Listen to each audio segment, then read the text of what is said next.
اچھا، اب اس کے اندر میں اس کا تھوڑا سا ایک فلسافیکل ہسٹوریکل بیک گراؤنڈ آپ کو دینا چاہتا ہوں.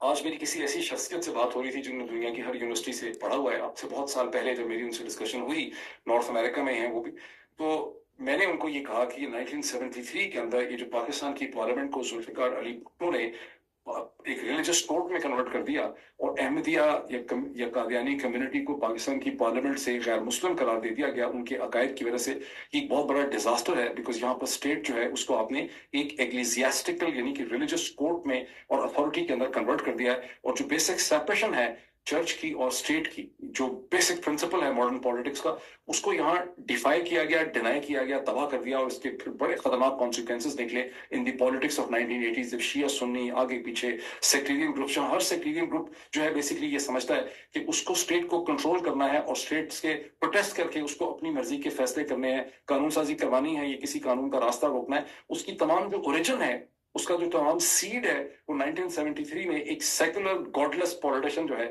وہ ذوالفقار علی بھٹو اپنی سیاست کی تکمیل کے لیے ڈالتا ہے، جس کی بھٹی میں پھر وہ خود اس کو وہ آگ لے لیتی ہے. جب 1977 میں پاکستان کی ملٹری اسٹیبلشمنٹ اس کے خلاف ایک PNA کی نظام مصطفیٰ کی موومنٹ لانچ کرتی ہے، جس میں بنیادی جو جوش و خروش ہے وہ یہ ہے کہ کافر ہے، یہ سچا مسلمان نہیں ہے.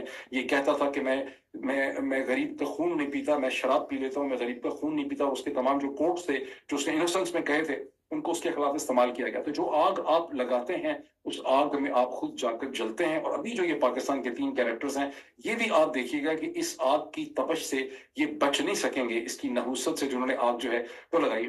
لیکن بیسک بات یہ ہے کہ آپ جب بھی جوڑ دیتے ہیں ریلیجن کو اور اسٹیٹ کو آپ جوڑ دیتے ہیں تو اس کے بڑے ڈیزاسٹرس کانسیکوینسز نکلتے ہیں. اور پاکستان نے اس کی بڑی قیمت جو ہے پے کی ہے. اور اب یہاں پہ انہوں نے کیا کیا کہ انہوں نے جب عدت کو ویپنائز کیا تو اس میں بھی انہوں نے کورٹ کو استعمال کر دیا.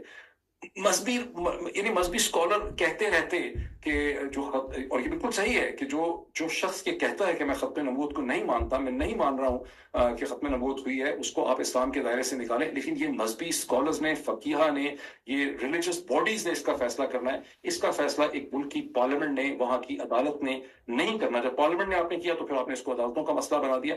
وہاں سے پاکستان میں اس مسئلے کی جو ہے، اس مسئلے کا آغاز جو ہے وہ وہاں سے ہوتا ہے. اب میں لے کے آتا ہوں اس پہ ہندوستان کو. جب سوچ رہا ہوں ہندوستان کیسے فٹ ہوتا ہے.